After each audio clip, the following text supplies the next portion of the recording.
এই নিউজ বাংলার রাজনীতি সংবাদ।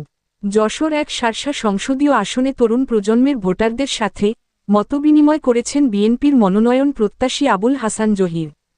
বিএনপির ভারপ্রাপ্ত চেয়ারম্যান তারেক রহমান ঘোষিত রাষ্ট্র কাঠামো মেরামতের ৩১ দফা জনসাধারণের মাঝে প্রচারের লক্ষ্যে লিফলেট বিতরণ সহ আগামী নির্বাচনে ধানের শীষকে বিজয়ী করার লক্ষ্যে তরুণ প্রজন্মের ভোটারদের সাথে মতবিনিময় করেন উপজেলা বিএনপির সভাপতি আবুল হাসান জহির।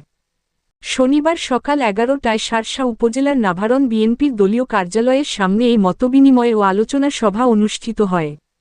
নাভারণ ডিগ্রি কলেজ ছাত্র দলের আহ্বায়ক সাজেদুর রহমান সাজুর সভাপতিত্বে ও উপজেলা ছাত্রদলের সদস্য সচিব সবুজ হোসেন খানের সঞ্চালনায় এ অনুষ্ঠানে প্রধান অতিথি হিসাবে উপস্থিত ছিলেন উপজেলা বিএনপির সভাপতি ও ত্রয়োদশ জাতীয় সংসদ নির্বাচনে ধানের শীষের মনোনয়ন প্রত্যাশী আবুল হাসান জহির। বিশেষ অতিথির বক্তব্য রাখেন উপজেলা বিএনপির সহ-সভাপতি আহম্মদ আলী শাহীন।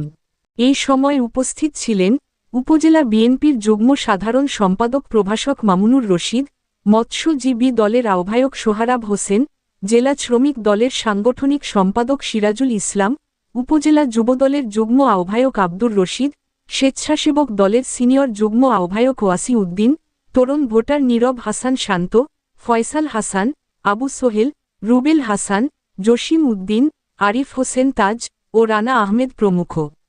যশোর এক শার্শা সংসদীয় আসনের মনোনয়ন প্রত্যাশী ও উপজেলা বিএনপির সভাপতি আবুল হাসান জহির বলেন, আমাদের প্রিয় জনাব তারেক রহমান উনি ঘোষণা দিয়েছেন আগামী দিনে যদি বিএনপি রাষ্ট্রীয় ক্ষমতায় যায়, যারা তরুণ প্রজন্মের তরুণ প্রজন্মের মধ্যে বিভিন্ন শ্রেণী ক্যাটাগরি আছে, যারা মেধাবী ছাত্র, তাদেরকে বিভিন্ন ভালো ভালো জায়গায় তাদেরকে পুনর্বাসন করার চিন্তা করা হয়েছে।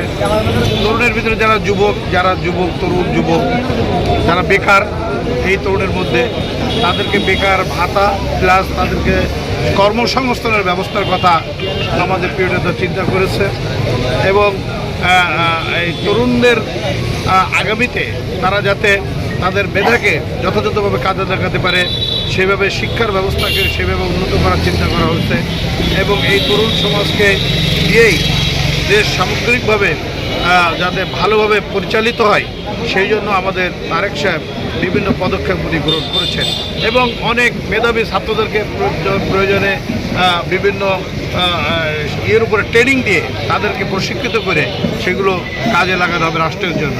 এই ধরনের বিভিন্ন কর্মসূচি তরুণদের জন্য ওনার হাতে আছে। খবর এই নিউজ বাংলা। এতক্ষণ আমাদের নিজস্ব সংবাদদাতার পাঠানো প্রতিবেদনে শুনছিলেন বিস্তারিত। নিয়মিত রাজনীতির খবরাখবর জানতে চোখ রাখুন আমাদের ফেসবুক পেজ ও ইউটিউব চ্যানেলে।